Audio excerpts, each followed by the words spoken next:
AccuWeather, the world's weather leader. Forecasters and meteorologists who thrive on the new technology that can help you chart your day. From St. George's to Somerset, sunshine to severe weather. With digital Doppler radar, AccuWeather helps you stay on top of your day. Proudly brought to you by BFNF. AccuWeather only on ZBM TV9, where community comes first. This AccuWeather report is brought to you by the BFNF Insurance Group. 94.9 Bermuda. Howard 95. It's now time to go live with Inside Sports Talk Radio on Power 95 FM with host Ian Rollins and co-host Earl Basin. This presentation of Inside Sports Talk Radio has been brought to you by Lipnos Group of Companies, Stripe Health and Wellness, Shakira Warner of the Argus Group, Global Atlantic Financial Group, and Fit for Life with Dave Wolf. Now, let's join Inside Sports Talk Radio. And good afternoon. Welcome to week number 2 of December. I'm here on the storm with my co-host Earl Basin, who's on the other side of the island. As you know, COVID-19 has picked up. The numbers have increased, so we've separated again as we did earlier this year. He's on that side of the island, so that means he's in the western end of the island, while I'm here at the studio. And Mr. Don Bassett, welcome back to you. You are at the controls after a 2-week vacation. Yeah, a little fishing. A little fishing. Yeah. Didn't go far. You didn't fly, did you? No, sir. Just checking. I know. Stayed on the rock. Safe and sound. Safe and sound. Right? Okay, good afternoon to you, Mr. Basin. How are you, sir? Hello. Yeah, I'm here. Oh, sorry, you didn't hear you. Yeah, how's things, right? Everything's lovely, man. How's everything? Everything's lovely, man. Hey, everything's good, man. Everything's good. It's reminds me of April.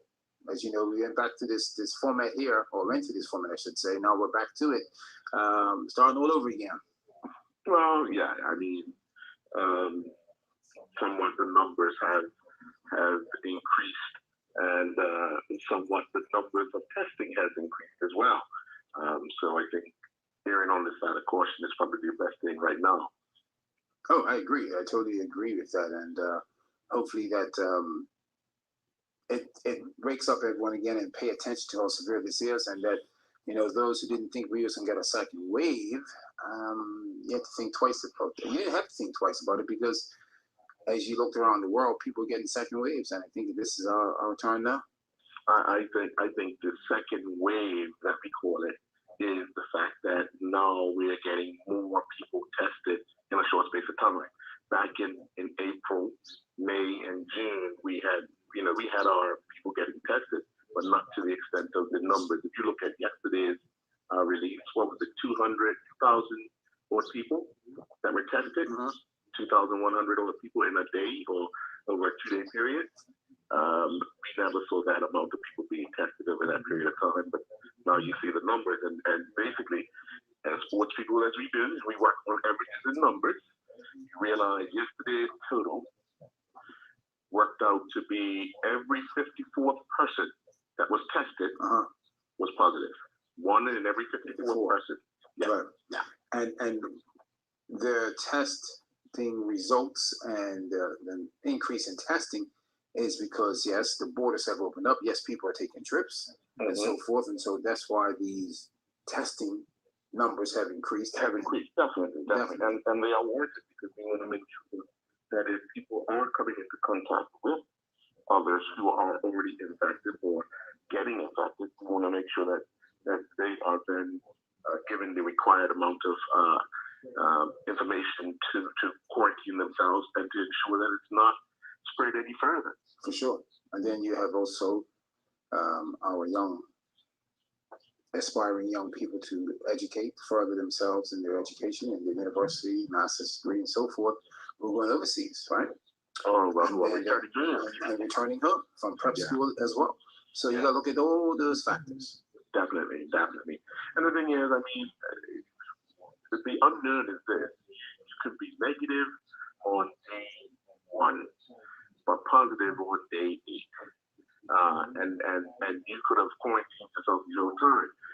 It's the unknown of how did I test positive after day 8, after if I didn't come in contact with anyone between day 1 and day 8. So, it's, I guess, up to the medical people to determine how and why someone this would happen to someone. That's out of my round, man. I'm Yeah, it's not our field. I leave that alone to the experts. I think 45 is an expert in this.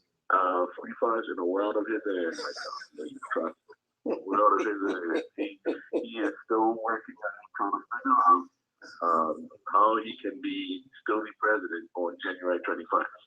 Oh, yeah. He's got all his, see people dropping off like flies. Yeah. They don't want to be associated with that anymore. So, he's still working with people that trying to work a deal that he can still be the president. Well, you know what? What he doesn't realize, he will always be the president. Yeah, I know where you're going. Yeah, I see where you're going. Yeah. He just wants to be a president he wants to be the current president forever. Right. So I guess in this case, he can be the president of Mar-a-Lago, where he's supposed to move on to. Well, probably they don't even want it. I didn't think about that. Yeah. You're probably right. Yeah. Cool. We're the place that can have it is roll the people march everything they can, and that's Washington D.C. in the house in the White House. Yeah. Interesting. Speaking of sports, quite interesting. I don't know if you saw Duke University's head basketball coach Mike Krzyzewski saying that we should call off all games, and there was a coach at the University of Alabama replied and said, "Well, are you saying it because you've lost 2 games already at home? No fans?" It's funny because I was wondering which coach, because North Carolina was going to mention it because they're not having the season that they would like to have. Yep. And Mike came out and said it. So the funny part about that is he never responded to that question coming back. Because it's so obvious, right? Yeah. Sometimes if you didn't see it at the beginning of the season, then you got your players ready, then you'll need to have the season. Correct. Don't come calling once you started to have a couple of bad games and lose a few, and all of a sudden we should cancel the season because you don't want it on your record. Yeah, that doesn't make sense, right?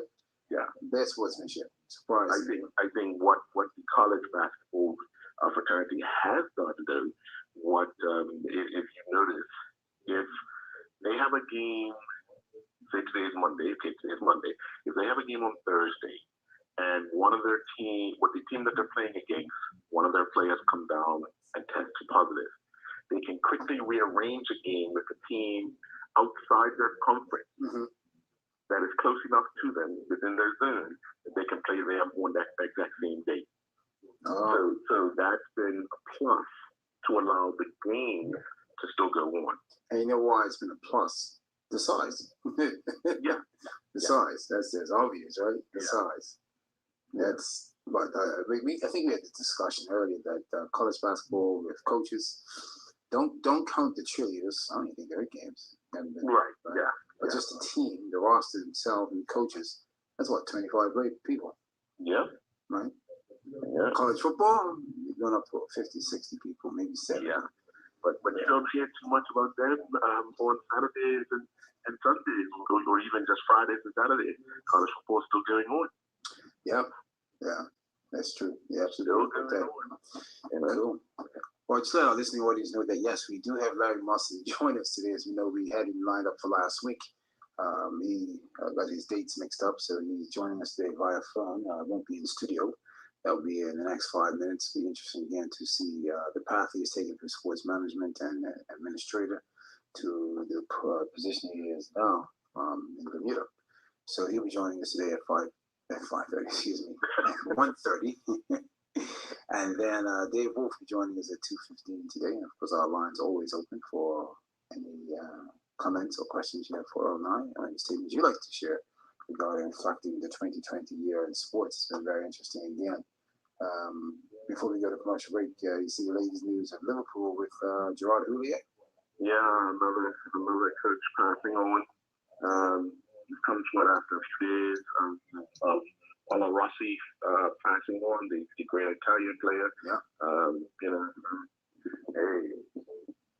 They always say you never live forever, but I think both people have left a lasting memory for a lot of people, not only in their country but around the world. Oh, for sure. What they both the impact they've had on football, and many would remember Paulo Rossi from the World Cup. 82. Yeah, he didn't play too many more international matches after that, but he clearly shared his class. And of course, the lives that Gerard has influenced in football, those people will always remember. I remember when he was in Bermuda some years ago, had a chance to interview him. So, very gracious man, and I guess condolences goes to his family and his fans. Definitely. Very humble when he came to Bermuda. Yeah. He was supposed to come here last year in September with Sean Gooder and John Barnes. Yes. To do a presentation on behalf of the local chapter of the Liverpool Football Club, but it was postponed, and so unfortunately, we didn't get a chance to come back again. Yeah, unfortunate. Unfortunate. So you look at it in the last 4 weeks of football, international football, lost 3 distinguished gentlemen. Of course, Maradona, Paulo Rossi, now Gerard Houllier. Yeah. That's interesting. 2020 has been an eye-opening year for everyone. Definitely. All walks of life. Sure. So let's take our first commercial break, and while we're on the break, we'll give Larry a call, and of course you'll be on standby so we can chat to Mr. Larry Musson in his new position. And of course, as we mentioned, the path he has taken. So let's take our first commercial break, and we'll be back after this. Inside Sports Talk Radio has been brought to you by Windows Group of Companies, Stripe Health and Wellness, Shakira Warner of the Argus Group, Global.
Sports Talk Radio with Ian Rollins and Earl Basin.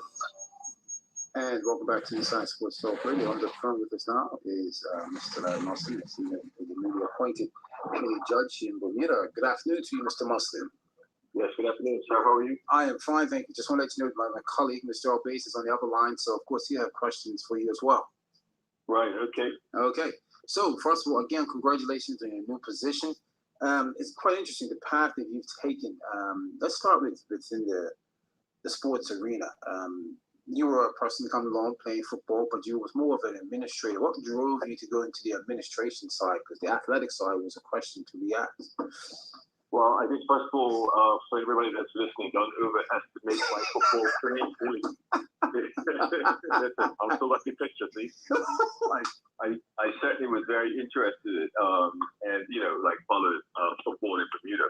But when I finished with law school, I had come back to Bermuda. I think it was just after sort of -7, and I wanted to do some work with the Bermuda Football Association, and I contacted 2 people there, David Sabir, Gregory Grimes, and told them that I was interested in volunteering, that I just wanted to do fundraising. And so they said, sure, go ahead. And so I started to work with them and learn about the football administration side and what they required money for. And so we started to work on some strategic plans, but we then put together an international youth tournament. And that was with the planning of John Beard and David Sabir. We said we'll put this tournament on, and then we worked out the budget for it. It's probably like $75,000 in that first year. And we went out, hit the road, went to companies, $110,000 for that first tournament, and then it took off from there. Mm-hmm. It's quite interesting. That was probably around 1996, I think. Okay. And then you just went in, and next minute, you know, you were taking care of that position regarding marketing and promoting the game for Bermuda, but you also became the president of the Bermuda Football Association. What drove you to that position? Right. So from 1996 to 2001, I just focused on helping out and raising funds, being on the fundraising committee. But as a lawyer, I was also invited to be a director of the association under the provisions of the Constitution at that time. So I did serve by attending but not voting at some of the executive meetings. And then eventually around 2001, I believe the then president stood down at some point over the summer, and I was asked by various people in football, some of the presidents, to run. And so I put my name forward, and then I did run, and I was voted in as the president. What was intriguing about your position as the president of the Bermuda Football Association? A lot was accomplished, but what stood out most for you? I think what stood out most was the recognition of how much work the clubs in Bermuda put into their communities. And that to me was very important, because once we started to do strategic planning, we had to work out what is it that the clubs actually do? What is it that the BFA does? What is it that football does for the community? And so we worked out during that time period that football under the Bermuda Football Association was putting about 3 million hours of community activity, in Bermuda. So when you count all of the hours that the administrators put in, that the players, the referees, the coaches, even the fans in Bermuda on an annual basis, BFA was accounting, and its clubs were accounting for about maybe 3 million hours of recreation. And so on that basis, we were able to take those, I guess they call it these days analytics, right? Mm-hmm. So we were able to take those analytics and then go before the government and go before companies and ask them for funding on that basis. And I think it worked. It persuaded people as to the importance of football in Bermuda, as well as the clubs and the executives. So to me, that was really important in establishing the sort of significant role that football played in our community, as well as for people who had gotten scholarships, went on to play, some people who had gotten some trials in other countries, and then coming back to Bermuda, and then making a productive, contribution and a positive contribution to society in Bermuda. That's what was the important thing. Now, secondary to that was the fact that Bermuda was well respected in the Caribbean Football Union and CONCACAF, as well as FIFA. And so we were able to make those international contacts. And then also reading every single document that FIFA put out, and we realized that FIFA had a number of funding aids that funding goals and programs that we could become a part of. And that's what we did. We learned that inside and out. And we started to make our applications, and we started to get funding for Bermuda. And that's a plus, because I don't think we've been down that path where funding was coming in from FIFA on a regular through the hard work in your team that put together. So that's a plus for you and the team that put it together. You also served, as time went on, you represented FIFA. What was that like? So I was, first of all, invited to be on the disciplinary committee for FIFA. And that was basically made up of lawyers from around the world on this committee. And we were the disciplinary committee that would attend World Cup final competitions and tournaments. So you have all the preliminary rounds around the world, but at some location, there would be the final, either like the senior men's, or it could be the senior women's. It could have been an Olympic tournament. It could have been the beach soccer, under 17 finals, under 19, under 20. There are tons of finals that are played, organized by FIFA. And so I served on that committee from 1976 to for 4 years. And I think up to 2002 to 2006. And then from 2006 for the next 10 years, I was the chairman of the FIFA Appeals Committee.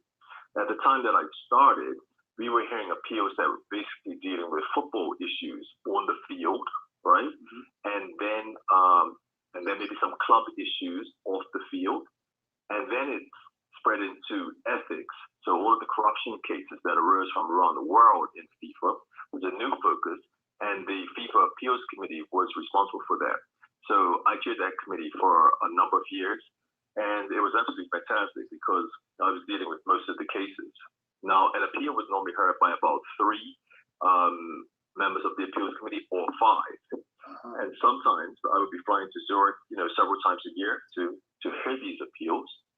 But also, just like the disciplinary committee, there was always an appeals committee at a football final. So whether it was, again, Olympic finals, World Cup finals for men or for the women, as well as the under 17s or under 20s, I was there for, normally about 3 to 4 weeks at the finals, waiting for appeals to come. Wow. That's a lot of work. That's a lot of time. Yeah. In addition to having a law practice in Bermuda or doing other things back in Bermuda and having a life. Wow. Yeah. Go ahead, Earl. Mr. Musselman, I have a question. I have a few questions. But first of all, when you said you came back, I can barely hear you, Earl. okay, you said when you came back from school, you wanted to get involved with the association.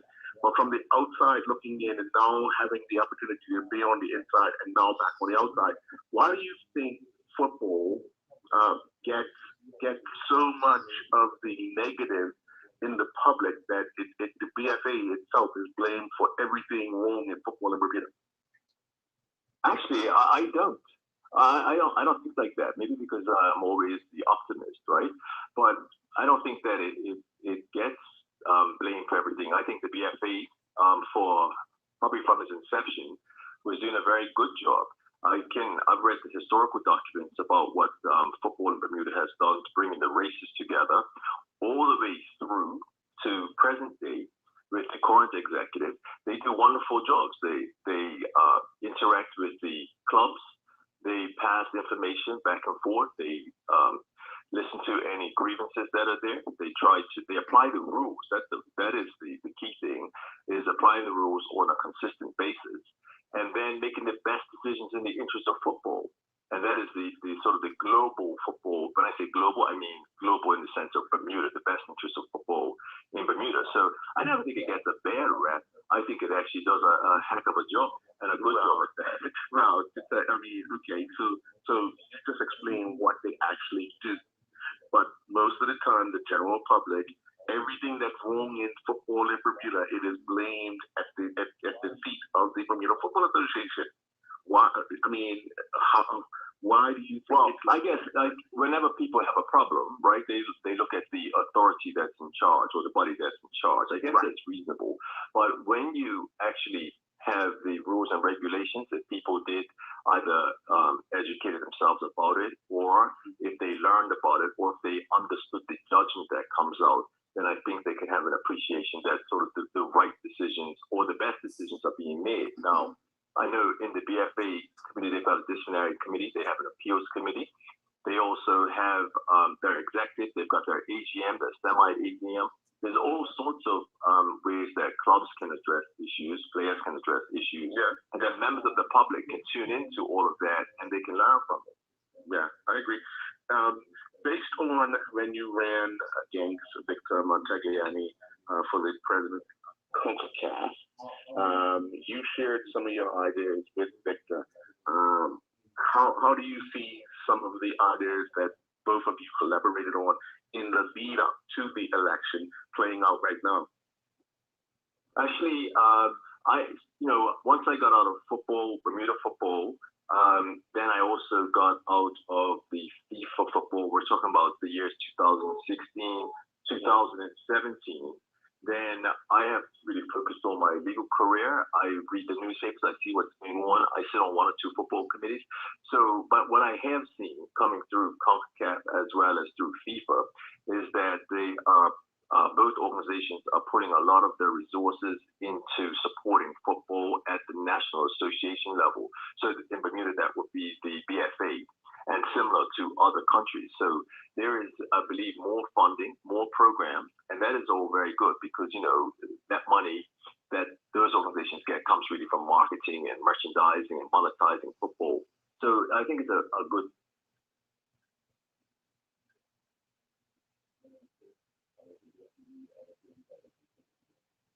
thing. And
program, and also for referees. And then after that, building the building there. And it was such an enjoyable project because I was able to work with the committee. We had a building committee there, and we made the decisions jointly in respect of like building that field and then also the building there. And when I say a committee, I'm talking about the committee of football, Bermuda Football Association executive members, along with professional assistants, right?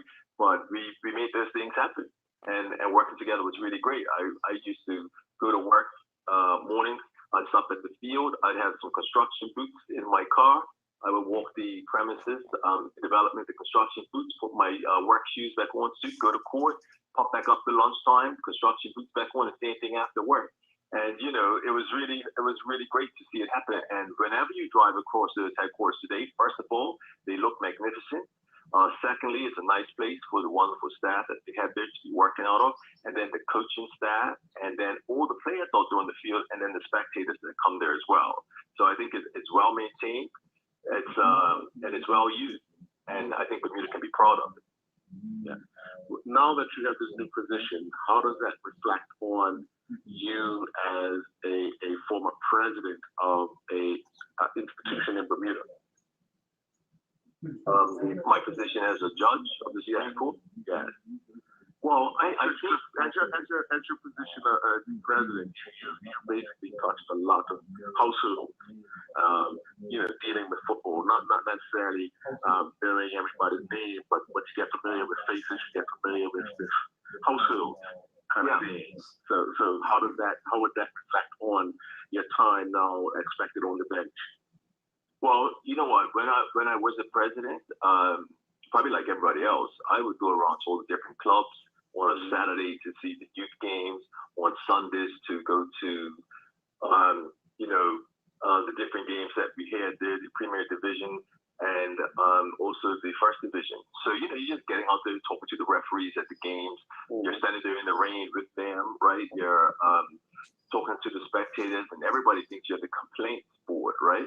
And so you take complaints from people, but at the same time, you're learning about what's important to people and also about their passion, right? Mm-hmm. But as I said earlier, football in Bermuda has produced a wide range of productive citizens who have gone on to become either teachers or they're in the insurance field, they're in the trades, they're in the schools, wherever you can think about in Bermuda. There are people who have come through the VFA's programs, and that means people that grew up in Bermuda or even residents that guest workers that have come to Bermuda and participated, right? So I, just like every one of them, I'm proud to have been involved in the association, and then, you go on to the next stage of something. So for me, it has always been law since I've been in football, and now this is another step. And I think I can bring what I've learned about people's passions, about the importance to the game. And, not everybody is going to be a rocket scientist, right? But people certainly have a passion for the games. And, just everybody's contribution to Bermuda is very important. And I hope to make a contribution in the role that I'm in right now. Right. Well, I hope the current president, he seems to have taken heed decided not to put on boots at any time during his presidency to emulate his predecessor. Well, you know, he's well established. His pedigree is second to none. So, but you know, one day he and I might, you know, lace up and be on the same field. Listen. I'm sure he gets the ball around it. The last thing I believe you will doing is not a pretty sight. So let's be that right. Can you reflect on that? Well, I tell you what, when I went on I thought it was going to be a great goal that I was going to score. But when I went under the anesthetic, you know, it's a different story. It's a different story, huh? Yeah. Okay. But in all fairness, though, you've done very well. I'm just listening to this as a great interview, and you've accomplished a lot. You will go down in history, in Bermuda's history, that the first BFA president, now the puny judge in Bermuda. I mean, that's just unheard of, and again, congratulations to you. Was that one of your dreams, to be a puny judge in Bermuda? Actually, you know what? I always wanted to be a lawyer. So I had always thought about being in the courtroom arguing a case. And I don't think I really wanted to, I don't think it was really, I want to be a prosecutor or I want to be a defense lawyer. I just saw myself down to arguing something, right? Mm-hmm. And so, but I was able to really achieve what I wanted to be by being a lawyer working on all sorts of cases, whether they be civil cases, some commercial cases, and then also criminal cases, and addressing the jury. I mean, there's just nothing better than standing up, whether you're a prosecutor or defense lawyer, addressing the jury about why they should, you know, take your side in the case and listen to your arguments, and then be persuasive about it, and you know, use your advocacy skills. So that was always enjoyable. You know, the next step, having done it for quite a while now, the next step was to, you know, apply for the post and then be selected to be a puny judge.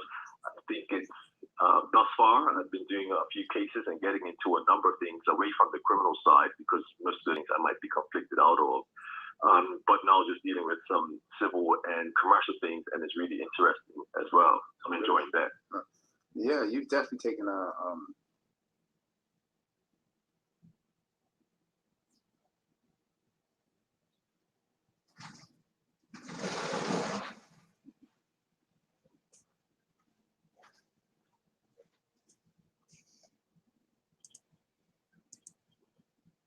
into running. I mean, yeah, life has changed, man. Now, hey, remember, I also did the Bermuda Day race.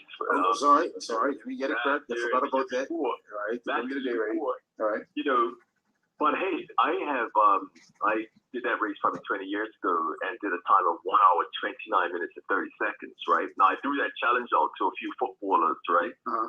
And one or two have managed to break that time. And there's a few others, they know who they are, who have not been able to break that time yet, but the challenge is still out there. But when I ran it recently, I was kind of like 2 hours and 18 minutes. So I think I've added an extra minute for every year. And so my aim is still to make 2 hours, right? So I can come in at 1 hour and 59 minutes. But you know, in mornings, right? I train with a few people. I have a trainer, I train with a few people, and you probably know one of them really well. That's yourself. And you know, I out bench press you, out squat you, outrun you, and all of that sort of thing. Earl, I believe that. I'm my turn. I'm just reading my turn. I'm putting it on the record. You're putting it on the record. All right, cool. So then, if all that's said and done, and he's got a great trainer, because his trainer is with Dave Wolf. That's right. And Dave don't play, right? So I know for a fact that I'm going to say it on the record here. I did see Larry for about 2 weeks. Then he went missing for about 2 weeks. And then what did you say? I said, let's stick it. Now you got to go right up to Christmas. Let's dig in. Let's get in. Let's go deep. And I haven't missed since December, right up to December. That's true. That is true. You saw me this morning. I saw you this morning after a run walk you did. So I give you credit. And you ran yesterday. Yes, I did. So you're on the path. Yeah, right. I mean, you know, for a balance, we have to do physical work. We got to keep healthy. We have to keep safe, and you know, we just got to have that balance of working hard. I mean, I'm in the books all day, right, books and bundles, and sitting down for most of the day. So you know, when I'm before work, I prefer to do that before work. Get out and do some physical activity, or on the weekends a little bit later in the morning. But to get up to the beach, run along South Shore, Horseshoe Bay down to Work Long Bay, or pick up a railway trail. Great railway trails like up in Somerset behind Lantana, Bayless Bay from Crow Hill down to the Kearney Island end. There's walking around St. George's all up around the back. So there's, during the COVID lockdown where we had to have staycays and try to discover new places in Bermuda, I used to put on the walking and running shoes and then head to a certain place and then go and do some physical activity. All right. And we got to, keep the pounds off and, better to kind of keep it off. Of course. Christmas coming. To try to fix any issues later on. Or the Christmas food coming up now, and baking and cakes and cookies and so forth. Yeah. So you got to be very careful for that. So, I mean, that's good what you're doing. So I'm putting this out here right now. When Dave opens back up, I welcome you to his 6 o'clock class, Monday, Wednesday, or Friday morning. I'm going to take you on that. Yeah, it's a big class. All right. Monday, Wednesday, or Friday. It's on the record. You said you'll take me on. So do you want to set a date in January for that, sir? Hey, set the date. Oh, be there. Set the date. Okay. Once Dave gets his class back up and running, we will do that, sir. All right. Okay. Is there anything you'd like to add that Earl and I did not ask? I want to get back to this bench press. Oh, sorry. Go back. Go ahead, Earl. Sorry, Earl. So Barry, you've been out bench pressing, Mr. Ron? Well, don't pressure you on that point. And even pushing the sled, Earl. Well, sleds are not my thing, but I do them. I think I nearly fell out with on sleds one day. We had a meltdown. Right ideas about sleds.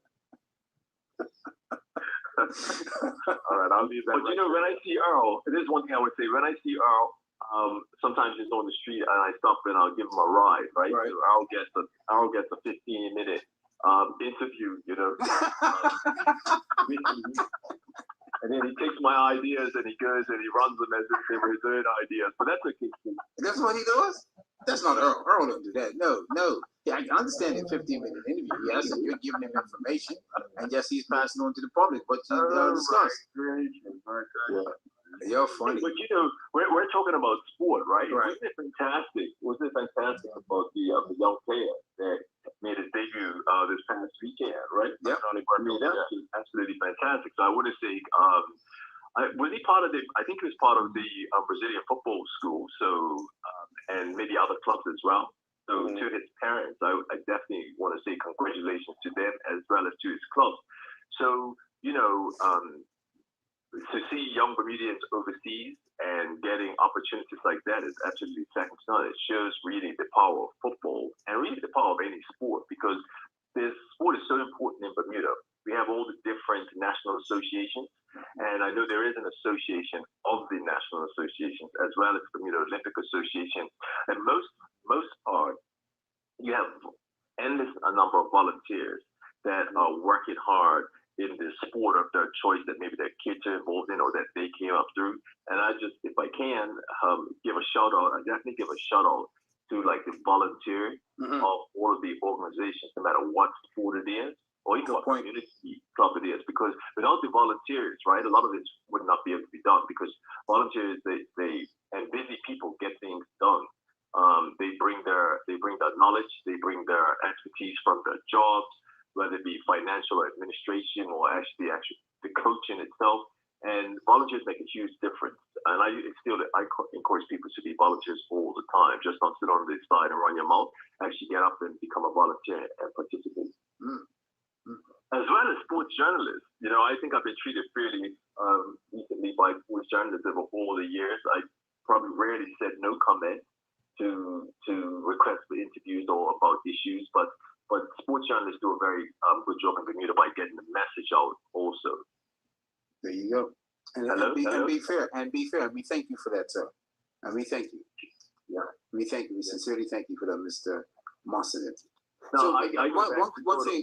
Rick Richardson and Mike Sharp were the earliest sports journalists, but I guess there were others, Adrian Robson, and then you guys, Dexter. So everybody had their piece of it, so it's really good stuff. That's right. Both them is going to be possible, right? Yeah. That's for sure. Question, back to May 24th. You said you ran it, I think, 129. Last time you ran was 2 hours, 18 minutes. I remember correctly, you did run with your coach, Dave Wolf. What happened after the first mile? Now, Dave said we are running as a team, right? Right. There was a number of people from his gym. Mhm. We got all the shirts done up, and we left together from Somerset. Dave said we will run from the Somerset Marketplace together as a team.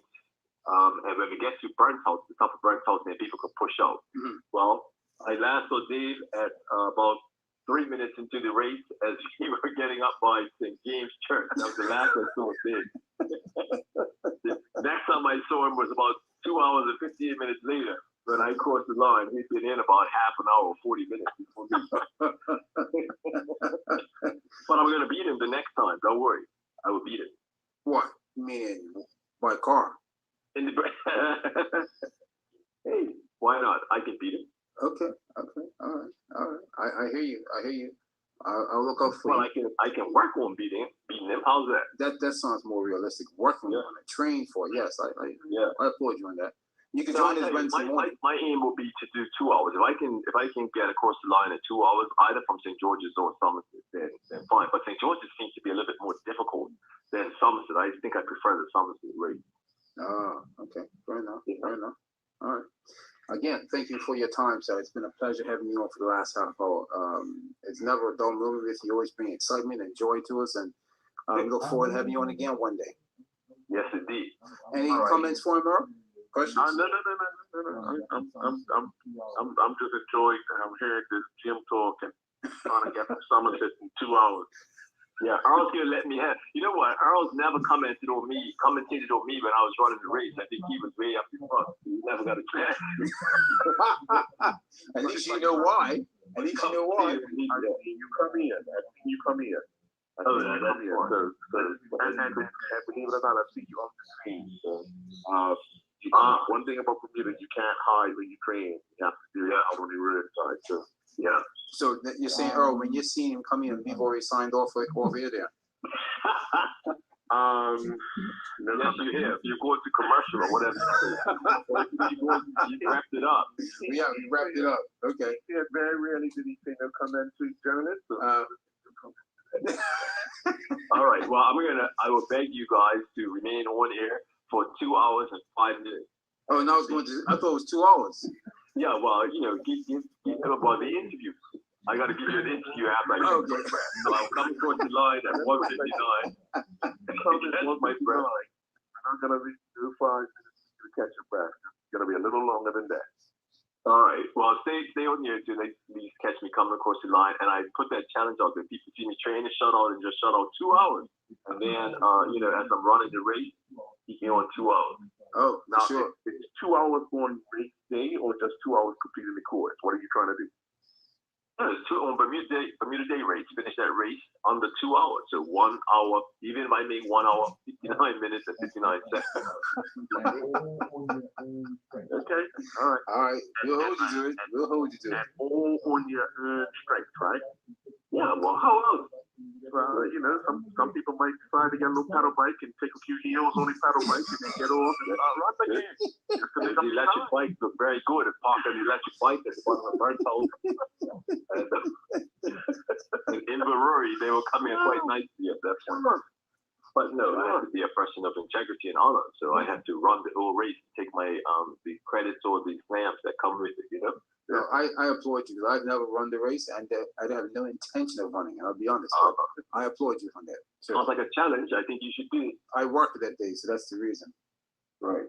Now, I worked with another person by the name of another lawyer, Javon Rogers, for some time, and he's been out training. He trains down South Shore Road, right? Morning. And so he's up to about maybe, I think, 7 or 8 miles these days. And I'm trying to encourage him. So if anybody knows Javon Rogers, he's a lawyer, he's a prosecutor, so please encourage him to run the race as well. Okay. Because he'll do really well as Dante Williams, another lawyer friend of mine who's done the race before. He should do it again. Okay. So, and I think Charles Richardson should run it also. That'll be pretty good. He's a good sportsman. All right. That's right, for sure. That's 4 of you right there. If you don't want to do an individual, that's 4 names right there. You can do a team. No. No, the relay is important, but it's not for me. Okay, excuse me. 2 hours. When your new name is 1:59:59. Yes. All right, sir. I think you should bet on it. There's a possibility we could put something down. Yeah. Yeah. There's a possibility. Yeah. Like a protein shake or something of that sort. Yeah. All right. First, you have to find out if the race is coming out of the East End or the West End next year. That's important. That's true. Well, here's what it is. If I do not make it 2 hours, I'll take you both out to lunch or dinner somewhere, wherever you want to go in Bermuda, and it'll be with me. And if I make under 2 hours, then do the same thing, but you're paying for it. That sounds like a winner, mate. I have no problem with that. All right. I have no problem. Ian, I get a longer than a 15-minute interview. Get your Tucker's Point money ready. Tucker's Point. What's it? Princess money ready. Hamilton Princess. Tucker's. Oh, right. I get it, Earl. He's paying for it. I got it. Right. Okay. All right. Not a problem. All right. Not a problem. We'll take care of that. We get Kenneth's Kitchen for him, too. Oh, that's cool. I can do that. Yeah. There's lots of great restaurants we can go to. Oh, sure. All right, the bet's on. Bet is on. Thank you. All right. Thank you very much. All right, sir. Thank you. Okay. Take care. Enjoy the rest of your day. Yes. Thanks. Cool. We're going to take a commercial break, and we come back with the Earl Bass and Ian Rollins, and then in about 10 minutes, we'll have Dave Wolf join us. We'll take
Sports Talk Radio. Inside Sports Talk Radio. With Ian Rollins and Earl Baisden. And welcome back to Inside Sports Talk Radio. Wow, that was fun having Peter Judge, Mr. Larry Mustin join us Inside Sports Talk Radio for the last half hour. It's quite interesting to see the path he's taken for sports administration and to where he is now. And it's interesting that he still keeps himself above and beyond his fitness levels so he can keep up with everything in life, and he's enjoying life. It's pretty good, Earl. Yeah. I mean, he's always been one that's been active since I've known him, and always willing to offer advice to anybody that needs it with regards to whatever it is in life. So, it's good to see that he's actually progressing himself, Definitely. what he wants to do. Right.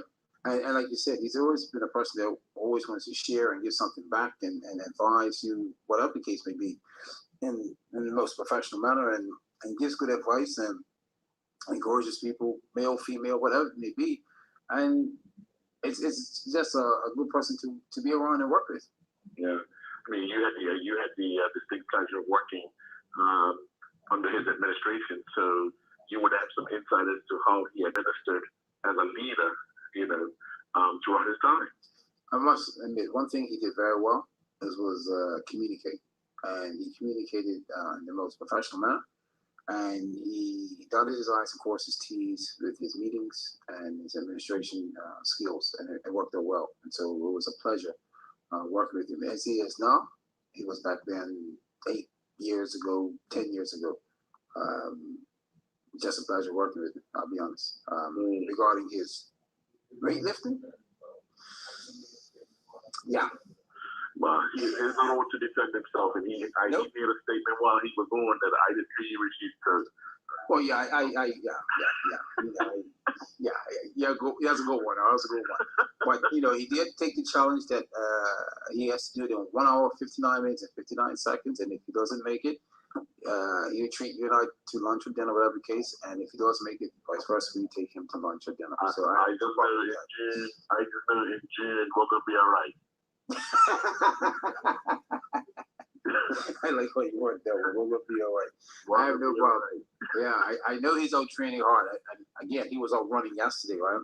And I hadn't seen him in about a month. And you don't see someone in a month and he was training. You can tell that the body's going through a transformation. Yeah, he's looking good. He's looking good, man. He's on the path, bro. You could take 18 minutes off in December, but you can't take 18 minutes off in May. Well, I know where you're going. Yes, you're talking about the weather, correct? Yeah. But think about the conditions you're in now and the condition you'll be in May if you're training now, not just for that race, but overall fitness. Think about that. If you stay on path, right? Because it was 2 hours, 18 minutes he did? 18 because he's going to try to do it under the 2 hours, right? Right. You're taking 18 through 13, right? Mm-hmm.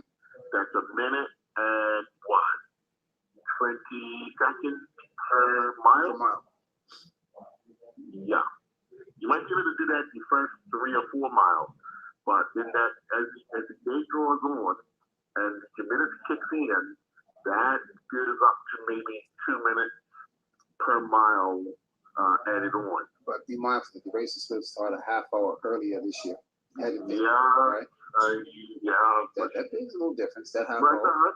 It does. Yeah. Half hour is going to make a big difference as you get into the later stages of the race. Right. Yeah. But also be mindful. He's training right now with one of the Island's best trainers, Dave Wolf. Yeah. Right. And he's mixing up his weightlifting with his cardio, and I'm sure he will put in his nutrition plan come January to be ready come May if we have the annual event. Yeah, well, I wish it more depends. I'm just looking at it, from the rationale side of it, and obviously, remember, you might be a little fitter, but you're actually getting a little older as well. So that can play a little part as well. I mean, remember he said he's done that a number of years ago when he done the 129 board, and he added a minute to every year since then. and you're right. You're absolutely right. Yeah. But what he's taking the challenge on, and as you know full well, you've been involved in sports, is weightlifting, and that obviously helps strengthen you, and it helps you give you endurance as well as speed. Yeah, definitely. Understand weightlifting. It's not like he's doing weightlifting to do weightlifting, right? He's right. an all-round athlete, so that will help him. But as your point is, yes, we get older each second of the day. Mm-hmm. So it will be interesting, and I wish him all the best that he can knock off those 18 minutes come 2021 if the event is held in Bermuda out of St. George's or Somerset. Yeah, definitely. Interesting we're talking about weightlifting because it'd be interesting to find out from Mark Simon why we didn't have anyone or did our athletes just bail out of the Caribbean Championships that took place not this weekend going, but last weekend. They still had them. They ran ahead with them. I know we would definitely be looking at the COVID side of it before we even entered anything. But interestingly enough, they still wanted to have it. I think it'll be a bit unfair to countries not to be able to participate. They still go ahead with the Caribbean Championship. No, I agree. It will be unfair because of the COVID-19, and that would be kind of strange, wouldn't it? Yeah, but they had it. They had it. Right. Yeah. Right. Yeah. I just think it's to the disadvantage of the entire organization that they would go ahead with something through this, and the fact that some countries would not have been able to participate. I think that kind of put some distance between those organizations because obviously you don't want to win something where it's at a disadvantage of any sort. I mean, if you look at professional sports, they all resumed at the same time, with the same restrictions. But if you look at, we go to these Caribbean Championships and bodybuilding, and some countries were at disadvantage because number one, they either couldn't get there, or number two, their tickets were so high that they were instructed not even to attend. True. So would it have been better to just say, we're not going to have this event this year and run it over next year? So, yeah, you look into it and see what the reason why they going on with it, that some countries not able to participate. Right, right. So yeah, let's see what we can do with that next week. And the fact that how would you have trained if not every country had the same restrictions, but ours would have been for those not trying to get in shape for it. They would have been in the effort a matter of a few weeks to even put themselves in position to do it, not let it travel to it. So just to hear from the president as with regards to how the organization locally feels about the fact that they went ahead with the Caribbean Championships at a disadvantage to other countries that wouldn't have been able to send anyone. True. All right. Let's follow up on that for sure. Yeah. Let's take another commercial break, and when we come back, we'll speak with Dave Wolf. Give us some insight on fitness as we lead to Christmas, and maybe some insight on how he's training with Larry Muscle.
Are you a lover of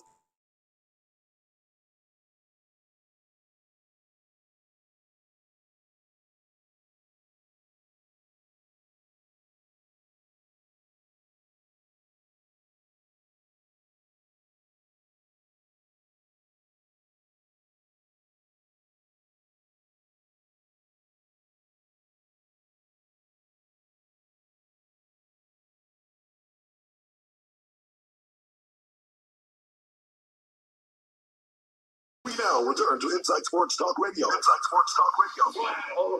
With Ian Rollins and Earl Baisden. And welcome back to Inside Sports Talk Radio. We are trying to get in contact with Dave, but I'm not contacting the phone. It's just ringing. Maybe something's wrong on his side, so that could happen. As you were saying, Earl, we're just standing by with Dave. Hopefully we can get that call in later during the show today. That's it. What was it like for you this weekend? Obviously, restrictions with the COVID numbers rising again. From a sports perspective of coverage. Well, locally, there weren't any active activity happening at any ground or any field or anything of that nature. But we had young people competing online in martial arts. We had a bunch of our footballers playing over in the UK and over in Europe. We got the results of the dressage challenge, Caribbean dressage challenge. So, I mean, there was enough going on around. The other thing is that the IC released on Saturday, I believe Saturday, the under 19 World Cup qualified for Bermuda, for the American region. And today they released the men's T20 schedule for the American region. Now the under 19s will be played in August of 2021, and the T20 will be played in July of 2021. I believe the date July, no, it's on the 23rd, so it must be July 17th to the 23rd for the men's 2020. And August, I want to say 23rd to the 27th, something like that, for the under 19 men. They also announced Friday the women's schedule, but unfortunately right now we don't have a women's team to take part in the regional event. So the dates again have been confirmed for Bermuda's under 19s cricket team and the men's senior cricket team for the World Cup that will take place in 2022. So work to be done. And of course, CONCACAF released information that they're having two senior women's tournaments starting next year, which is very, very good for the region.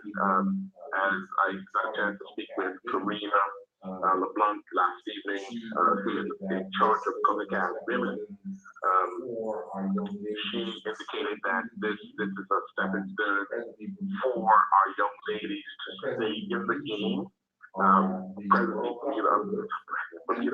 Presently, the region are the World Cup holders and the Olympic gold medalists in the USA and in Canada. So the region is well underway to be recognized, and having such a Nation Cup and a Gold Cup for the women is only a step in the right direction for football for the region.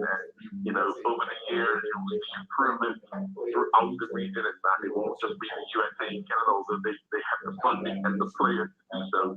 It would also help the other countries to have that ambition of reaching a World Cup or even an Olympic final.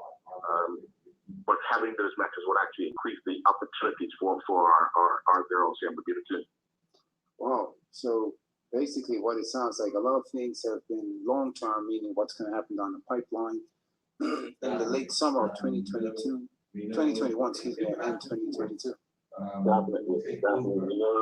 We know international sport takes over 2021 because there's been a lot in 2020, and in order to have regional finals and all that, you gotta have in order to have global finals, you gotta have regional finals, and that's what we missed year round. But you can imagine what the calendar will look like for 2021 in order to have finals in 2022.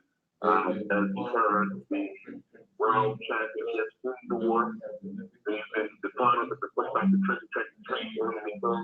Remember, we have the Olympics in 2021, and then they're going to have a regional and all that. So, it's going to be a fun year for anybody in any sport. We've seen now the World Triathlon, the World Track event, they're building up. And they're involving even more team sports, mixed team sports. So, it's going to be very interesting how all these organizations get to the international calendar, let alone their domestic calendar. So, yeah, that's going to be interesting for 2021 because a lot's going to be on the back date going forward for 2021, right? Yeah. It's interesting since you mentioned the Olympics. The big story last week was about breakdancing being in the Olympics. Yeah. What's your thought on that? I'm totally against it. I don't. That's my opinion. Obviously, I don't sit on the IOC to make the decision. It shouldn't be I included don't in the game. support, and it shouldn't be included in the game. What the hell? But So I there's guess an opportunity. many came out breakdancing back in the 80s and it was the late 70s. Yeah. It was back then an activity Mm-hmm. / event, right? Yeah. So now it's a sport. I It's a form of entertainment. Yeah, and then you're right. That's what it was then to, a form of entertainment. So I'm trying to wrap around and envision how it's classified or determined to be a sport now. Well, I mean, listen, people that do that are, and I'm not sure where it's going to fit. If it's going to fit within the realm of gymnastics, if it fits in the realm of martial arts, if it fits, I don't know. Is it a standalone? Is it a one-off thing? To be honest, I think it's a one-off thing. Because it's a big thing in Paris, but I mean, my gracious, you're gonna get rid of some long-term sports to have breakdancing. Yeah, it's kind of hard to envision gold, silver, bronze. Breakdance, right? Well, I mean, okay, so now all of a sudden, will we see a breakdancing organization in Bermuda running and knocking on the door of the Bermuda Olympic Association to become a recognized outfit in order to, where do you qualify? How do you qualify? What are the rules? What are the regulations? What are the, all that type of stuff has to be worked out locally now in order to have anyone to be able to try to qualify. Yeah, it's the criteria is going to be very interesting, right? Yeah. From an individual breakdance to a group breakdance. Yeah, well, I don't even know if it's I guess it's like synchronized swimming.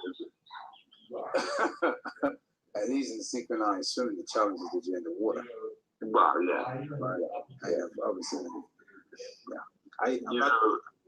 I had the opportunity when I was in Veracruz, Mexico, to watch that particular event, synchronized swimming, and there is.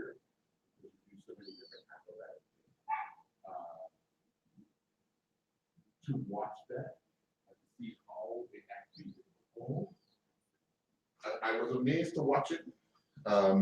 Impressive, because it's not something we normally do or get to see here in Bermuda. But to see it actually take place, Here in Bermuda. I was amazed by it. No, Take place. we've all seen first-hand breakdance because when it came out, people in Bermuda tried to do it. First-hand breakdance. No. People in Bermuda tried to do it. It was like, No, again, it was a form of, it's almost like, should we have become at the Olympics? Because it's entertainment. You gotta be fit. You gotta be, you know what I mean? You gotta be agile. You gotta be, because, I don't know, I could be personally, and you know,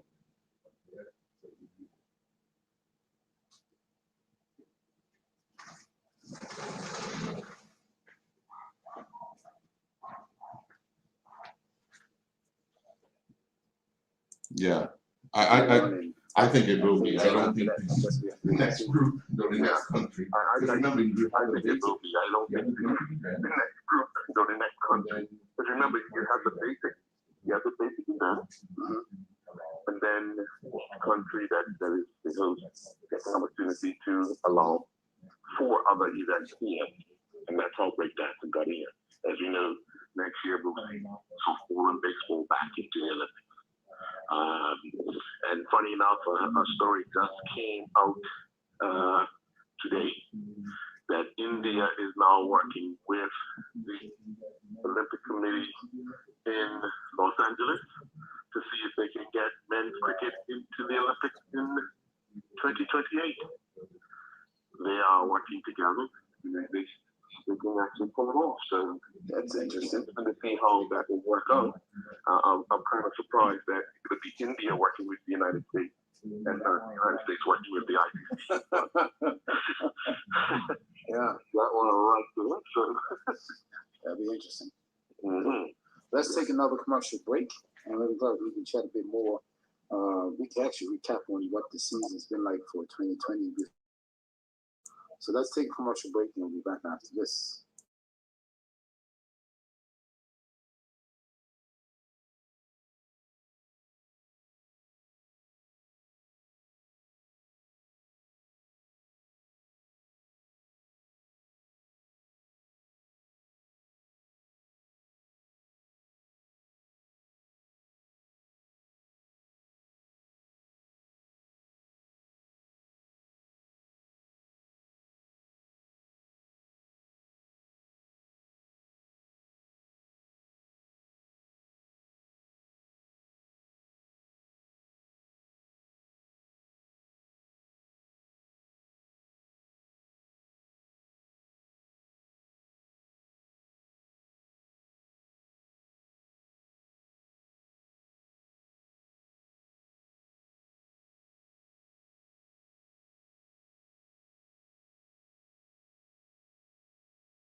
Inside Sports Talk Radio. Inside Sports Talk Radio.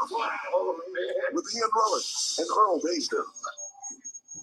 And welcome back to Inside Sports Talk Radio. We tried Dave again while on commercial break, but no success. Hopefully we get more next week before we go on the Christmas break. Earl, what's it been like for you for 2020 this year, recapping from sports from the local to the international perspective of seeing a number of athletes pass away? That is big within me for 2020 this year. A number of athletes, former players, managers passing in 2020. Yeah, it's been one of those years. I mean, we started off with a great anticipation of 20.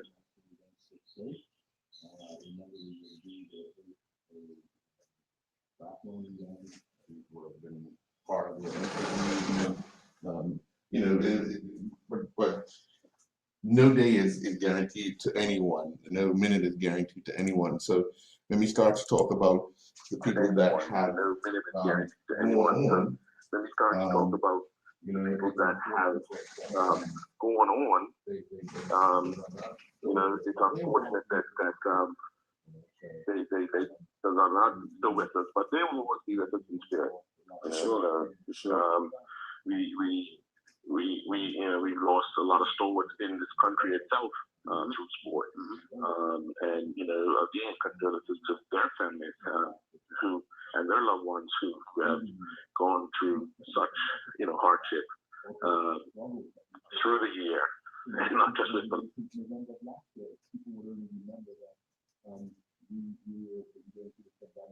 It actually started in November of last year.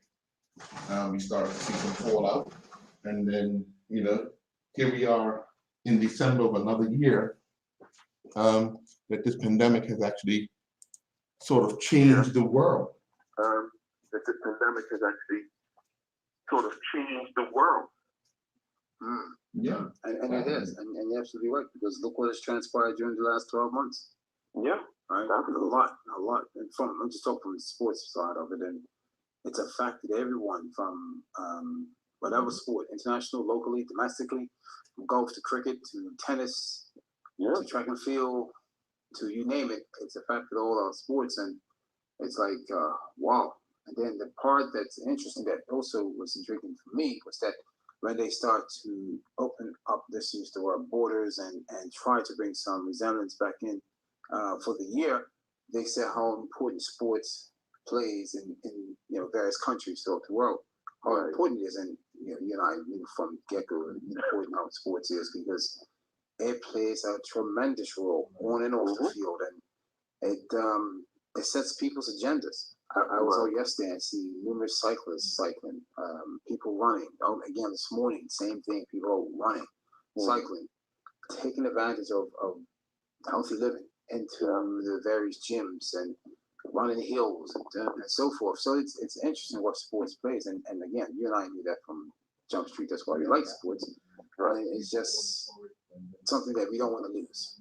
Yeah, definitely. I mean, we were all encouraged then we saw sports return, albeit at some restriction, but some of it return to some normalcy and get some sort of normalcy back to watching it and being part of it, and then to have us go back into kind of a lockdown period of, I don't want to call it a lockdown period, but a safe period of having to protect each other, which would pull us away from doing what we normally love to do. It's another chance to reflect. And then, we reflect and then we look forward to 2021. I'm not saying that this pandemic is going to, this COVID will disappear right away, but again, as we've been saying for quite some time, we're going to have to learn how to live with it. Vaccine or no vaccine, we're going to have to learn how to live with it. And it's gonna take a little bit of understanding and a respect thing, because if you're the one that is fearing life and you want to take the vaccine and hypothetically I don't want to take it, then I have to respect you and you have to respect me. You know what I mean? And we have to work together kind of to ensure that my influence on you is not taken to where it becomes more personal. I don't want to be around you because you don't want to take the vaccine, or you know what I mean? So we're gonna have to live with each other in this world with whatever comes our way. So that's how I look at it. No, yeah, and you're absolutely right. Do you think that what's going to happen with the Olympics? Yes, they're saying they're going forth with it in 2021. Yeah, numbers will be down because they're still holding back on the number of people attending the game. But the mere fact, hosting the event, will require numerous steps and protocols in place. And you're right. One of them is going to be the vaccine. Yeah, that's from the spectators as well. Spectators to participants to even journalists. I got my information package 2 days ago. Read through it and realized that if need be, these are requirements that you would need to get to Japan. And these are the requirements you would need to get your pass to get into the game. These are the requirements that you would need to fulfill each and every day before you go out to a game. So, you have to read it, and if you agree to it, then you move on. If you don't agree with it, you move on either way. So, it's one of those things. And you're absolutely right. Absolutely right about that, because you mentioned earlier that we have to adapt and make to the new change, the new world, right? Yeah. It's not all going to be the same, but we have to adapt. You recall, you and I were growing up, everything was analog. Then it went to CDs and DVDs and so forth, right? Now everything's just straight up digital. Yeah. Right. And we have to make those changes. We have to adapt to it. We've been a part of a world change in so many ways, and we probably don't even realize it. But we've come through it. Yes, sir. There have been some people that haven't made it through, but we've come through it. So this is just another hurdle in the road that we have to navigate. Whether we go over it, under it, through it, whatever. What you got to do? No, it's simple. Yeah. As simple as that. So speaking of football, yes, sports is stopped right now because of what's happening lately in Bermuda. It's going to be a backlog of games. So how would this impact Boxing Day, New Year's Day, as we all know, big events are held on that time? Yeah, I can't see those games. Yeah. Remember, right now we're only allowed 10 at a gathering. Correct. And how do you train for something like that when it takes 11 to be on the field? Yeah. Not a little even have spectators. How would you play games?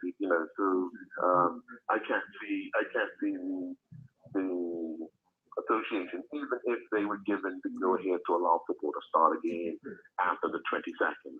It only leaves you 4 days to prepare for something, and I don't want to put people in that position to either hurt themselves or to hurt the game itself.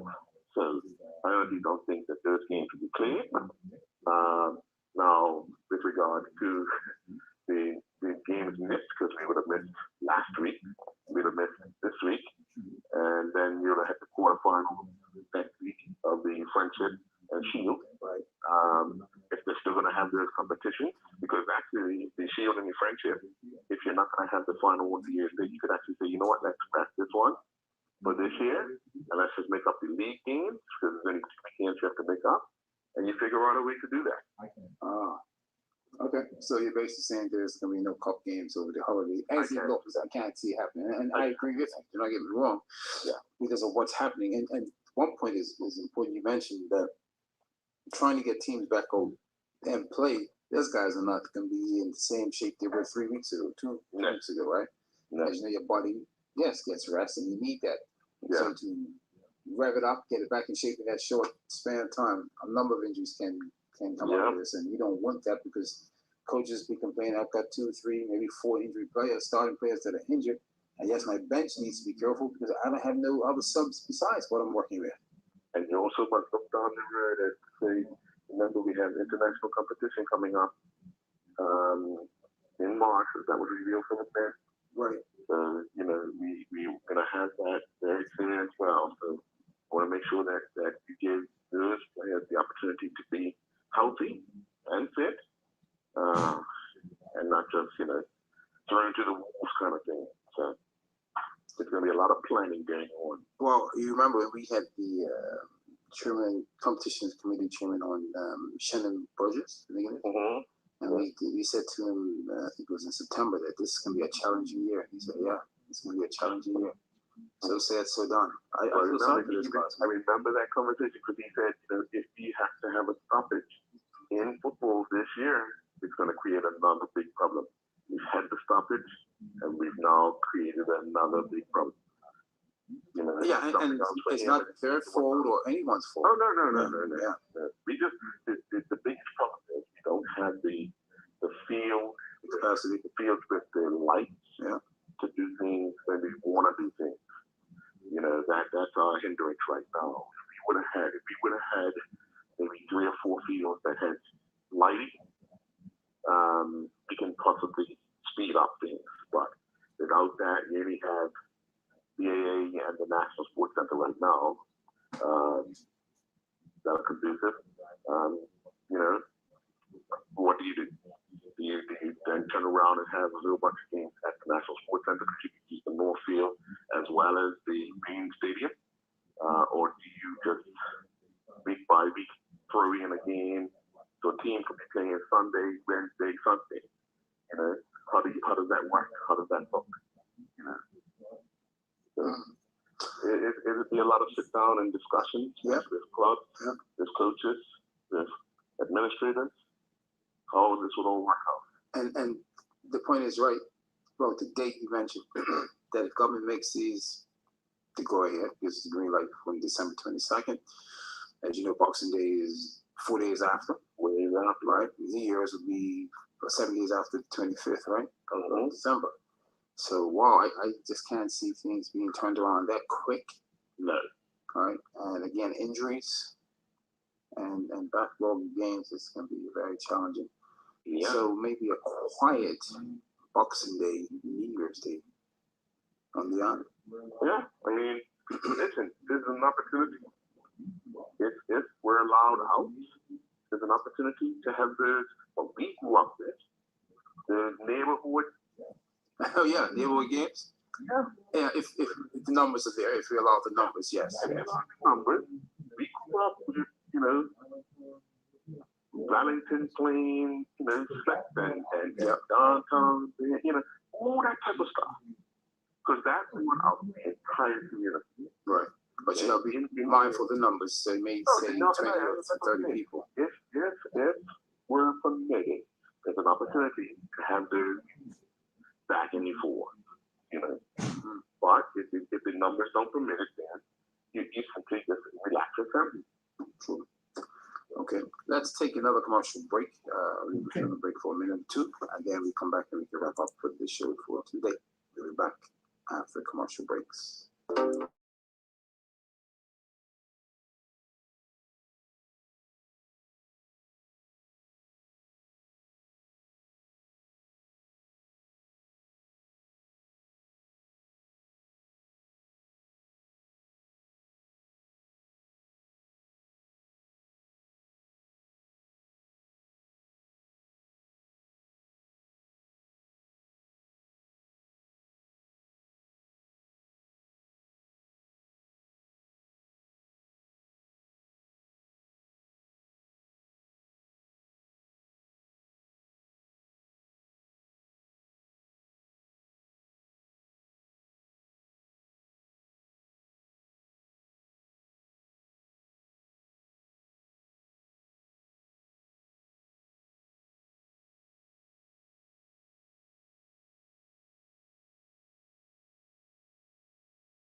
now return to Inside Sports Talk Radio. Inside Sports Talk Radio.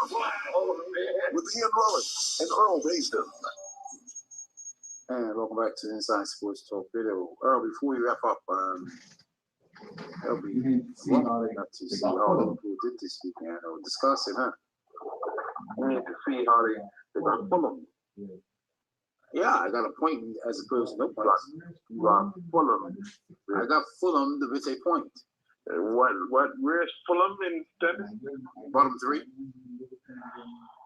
And I know all you Liverpoolians would have been really smiling after Tottenham won earlier in the day, and their game was getting ready to start.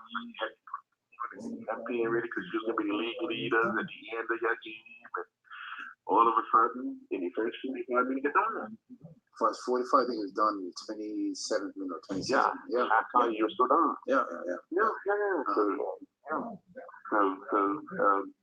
1 point is better than no point. well, you're not a point there. That's very kind. That's why I can't really compare it, right? Yeah. But what is number two doing giving up a point to number 16? And it happens, right? And it happens. And it's a good question. That's why it's 38 games to be played, correct? True. Right. True. And so I'm not looking for excuses. You know, I never look for excuses. It's a part of the game. We have to regroup, and get things back in order. We have a great game on Wednesday playing Tottenham. I think you were looking past. You think so? You were looking I think past. I think you know me. I take one game at a time. I always said that to you. Well, that's you, but you have no control over that. No, I don't. They would have been looking to Wednesday night as opposed to looking at their opponent, both teams at their opponents on Saturday, or Sunday, because both of them took their opponents lightly, and that's the result that they got. And the funny part is this, right? So we play Tottenham on Wednesday, and they have Crystal Palace on Saturday. And Crystal Palace is no easy task. No, right? I've struggled against them in the past. That's right. Yeah. They prevented us from winning the league in 2013, 2012. Then they beat us. Brendan Rodgers. Yeah, what was that? 3-2 or 4-3? Oh, it was like 4-3 or 5-4. I can't remember the exact score. Yeah, it was a high scoring game. Yeah, they scored late. Yeah, it was a high scoring game. So, but you never give up. You only walked the line because you only got 1 point on Saturday. No, we never walk alone, Papa. Never walk alone. I keep telling you that. Look, you have to walk by yourself because you only had 1 point. It's because I know you want to be a member of Liverpool Club. I get it. I get it. And it's rare too. Oh, mercy. That comes right from the start.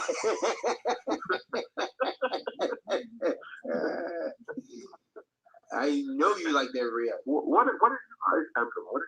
your logo? I can't remember it. It's hang on a second.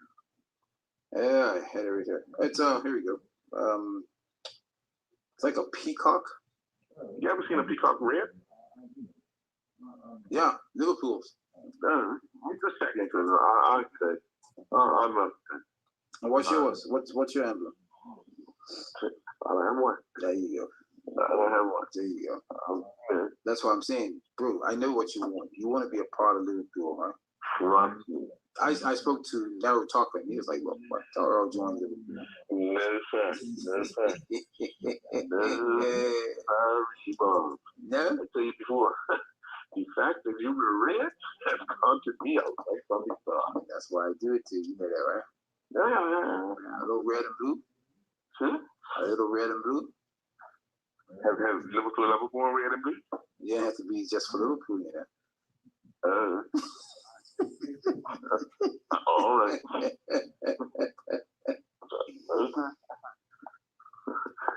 So, just back before we wrap up, our friend Mr. Mostyn says 159.59 is going to be his time for 2021. I'll make the arrangements at Tucker's Point. Okay. And he has to bring his wallet because they can't do it. I can't. I'm not a drinker, so it's safe there. I don't drink any alcohol, so it's safe there, right? Yeah. Well, he's at dinner, so it's all right. Yeah, it's all right. It's all right. And the mere fact is that he threw it out there publicly. Mm-hmm. So all you need to do is put like a counter like in March, put a countdown your days to the event. You know, reminding people we are 15 days away, 7 hours, you know, and 22 minutes for Larry Mustang, 159. And we have to have a good pro on it. Oh yeah. I'm pretty sure he would have an electric bike park somewhere. Integrity gears I'd be doing, and it's a bad one. You didn't say a push bike. You said electric bike, right? Electric bike, yeah. Right? You didn't say a push bike, you know, mountain bike or something. What is it? Electric bike. So I guess he's had these discussions there. What? Get over Brent House Hill, get over Waterline, get over Brent House. Sure. And he said Inverwarrior Hill. Yeah. So he's picked it up. That's coming out of something. Yeah, it's coming out of Georgia. He grew up from Cold Hill. Yeah. No, Cold Hill get done. What's it by Flats. Corner. By Bacon. Oh yeah, that's how you know. Yeah. He do flats up to the liquor store. And he may stop there. No. But there's a lot of people that congregate right there by that junction. So somebody had to get off that bit. Oh yeah. Okay. I guess. And then from Devonshire Church all the way up by the Arboretum, you'd have to use that too. That's Wafield. Yeah, jeez, man. Yeah. That's yeah. And remember, he said he hopes it's not in St. George's. Man, that's a lot of hills to climb, mate. When do you think they will make that decision? That's a good question. What I know of, the committee always waits until Cup match. As we know, Cup match has always been the annual thing. So remember, they made the announcement a couple of years ago that wherever Cup match is going to be starting, they'll have the event for the annual Marathon Derby. Okay, well, when you start with Georgia. There you go. So come out of St. George's. I mean, the Marathon Derby, come out of St. George's. Larry, I hope you're running, mate. Cause they make sure break you early in the race, man. I know, it's a long flat, right? It's the season. It's very deceiving, yeah. Very deceiving. Especially when you can look up and you can see the end, but if you look at the cliff, you might see fast enough. Yeah, better than me. I applaud him though for taking on the challenge. And again, I said for those who do it, I applaud you too, because I've never done the race and I have no intention to do it. Not at all. No, not at all. Well, that's the show for today, Mr. Bates. We'll wrap up a little early, 5 minutes early. Anything you'd like to add that I did not ask or do? Did not share or discuss? We'll be back next week because it's an important week. It'll be after your Wednesday that we talked about. Yeah. That come on, you Spurs, come on, you got Birds, right? Pardon me? Roosters or whatever. Looks like you got Roosters or whatever on your. Yeah. Okay, they're cockfight. Hey. Yeah. So what happens if we come out victorious? What did you say would happen? I said I'll talk about it on the radio. Okay, well, we'll be talking about it on Monday. I predicted that you will be unavailable next Monday. Sure you did. That's what I predicted. Yeah. So you say that's what you predicted, and I get it. We shall see. We shall see, mate. 21st of December, 2020. You're in December 16th, right? Oh, no. But I'll have an APP put out for you on the 21st of December. Yeah, looking for you. Yeah. Okay. Yeah. All right. You probably be walking all around that day. No, yeah. I keep telling you, we don't walk alone. That's okay. We don't walk alone. Come on, 6 o'clock Wednesday. Come on, 6 o'clock Wednesday. I was going to get this over here. When the referee says the final whistle. Right. Harry Kane to Bale. And you notice I can't say the song yet, right? I hear you. I like it because all what you're saying and don't come to light, trust me. I will share it with you on Monday, the 21st of December. You know that, right? I get that. That's fine. I'm just a person that's don't support a team trying to threat at Liverpool. I get it. Sure. I get it, mate. All right. Yeah. Bullseye on the pool. Red and white. You like that color? I know you do. All right. No, sir. I'm talking to you. Sir. You as well. All right, Mr. G. All right. All right, bro. Hey, enjoy the rest of your day, all right? You as well. All right, mate. Take care. Okay. That's our show for now. We're gonna wrap up for the rest of the day. People enjoy the rest of the week. Be safe and sound. Take care. Peace. Thank you for joining Inside Sports Talk Radio.